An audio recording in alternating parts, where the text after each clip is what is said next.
بتصوم طول اليوم بس عمرك سألت نفسك ليه كليتك مستحملة الصيام؟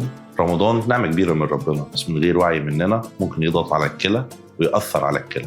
ليه لازم نحافظ على الكلى في رمضان؟ الكلى هي فلتر للجسم، بتنظم السوائل وبتشيل السموم والأملاح من الجسم وبتحافظ على ضغط الدم. ايه اللي بيحصل في الكلى في رمضان؟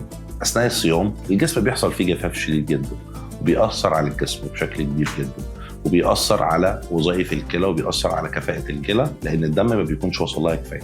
في أخطاء شائعة جدا لازم نتكلم عنها في رمضان: قلة شرب المية، بنكتر من الملح والمخللات، وبنستبدل المية دايما بعصاير محلاة، وبنتجاهل العطش والإرهاق الشديد اللي بيبقوا مصاحبين لينا في فترة الصيام وما بعد الصيام. إزاي نقدر نحافظ على الكلى في فترة الصيام؟ ما بين الفطار والسحور نشرب 2 ل 3 لتر مية، نحافظ على إن الجسم يكون في مرحلة مفيش فيها جفاف تماما ويكون بيشرب كويس. نقلل الملح والحلويات والمخللات والعصائر المحلاه بشكل كبير. نركز على الفاكهه والخضار اللي فيه قدر كبير من الميه، ونحاول نحافظ على اكل متوازن ما بين السحور وما بين الفطار. ونقلل القهوه والشاي الاخضر ومدرات البول بشكل كبير، ونخلي السحور صحي ومتوازن. مين المرضى اللي لازم ياخدوا بالهم جدا في مرحله الصيام ولازم يستشيروا طبيبهم الخاص قبل الصيام؟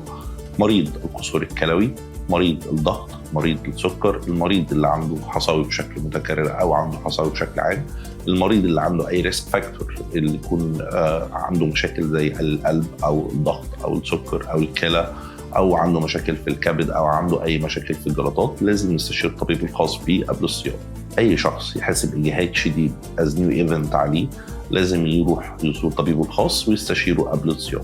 امتى لازم نكشف؟ لو اتغير لون البول، الم في الجنب او اسفل الظهر، او تورم في الرجلين. دي اشارات مهمه جدا ان احنا لازم نهتم بيها وما نسيبهاش. في النهايه حابب اوضح لك ان رمضان شهر مهم جدا دينيا، ومهم جدا ان احنا نصومه، بس برضه مهم ان احنا نحافظ على جسمنا. الصيام عباده عظيمه، وربنا سبحانه وتعالى رحيم بينا جدا. في الحديث الصحيح ان الله يحب ان تؤتى رخصه كما تؤتى عزائمه.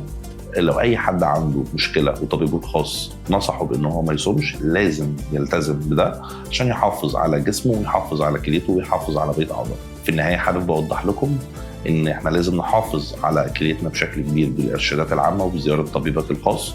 معاكم الدكتور خالد محمد خالد، اخصائي البطنه والكلى، ماجستير البطنه والكلى جامعه المنصوره، عياده بيور كلينيك في بورسعيد.